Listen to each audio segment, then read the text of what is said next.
Mana shu oddiy astronomik xarita orqali ko'rsak ham bo'ladi.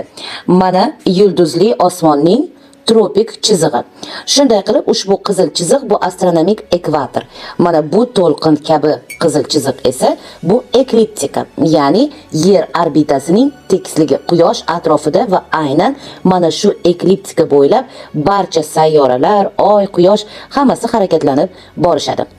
Aslida ekliptika bunchalik to'lqinlik qishq emas. Ya'ni u ham ekvator kabi aylana holatda, faqat boshqa tekisligida.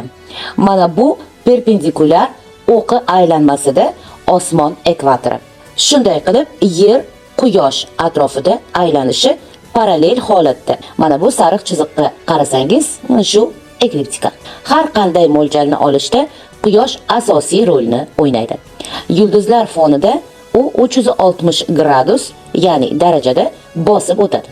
Bir sutkada 1 gradusga yaqin va bir oyda 30 gradusga yaqin. Aniqroq aytganda 2769 daraja atrofida. Quyosh aslida gorizont bo'ylab emas, aynan ekliptika bo'ylab yo'l bosadi. Ammo gorizont bilan orada farq deyarli ko'p bo'lmagani uchun gorizont bo'ylab deb gapirishadi. Aslida esa quyosh gorizont bo'ylab emas, ekliptika bo'ylab yo'l bosadi. Ekliptika yer ekvatorini ikkita nuqtada kesib o'tadi va ular nomi bahorgi teng kunlik va kuzgi teng kunlik. Bu juda muhim sanalar hisoblanadi. Bu kunlarda kun va tun bir xil uzunlikda bo'ladi.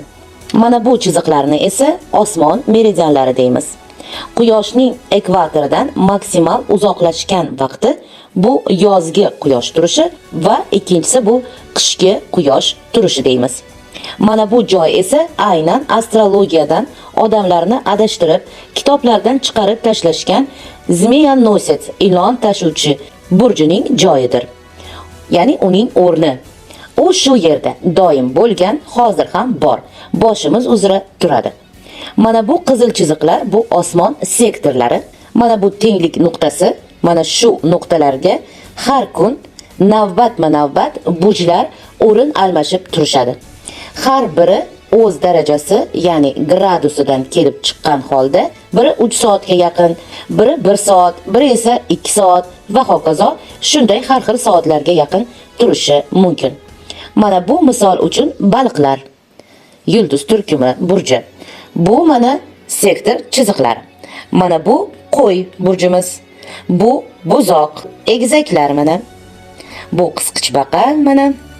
Bu esa arslon. Bu sumbula burji, uni boshoq ham deymiz. Bu tarozi burji. Bu esa chayon burji. Va yonida ilon tashuvchi. Bu o'q otar. Bu tog'-taka va bu qovg'a burji. Va bu yulduz turkumlari 13 ta. Inson hayotidagi asosiy tole yulduzi. Taqdirimizni ko'rsatkichlari, ta'sir o'tkazuvchilari.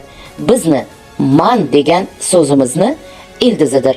Bizni zuvalamiz desak ham bo'ladi. Davomi keyingi qismda.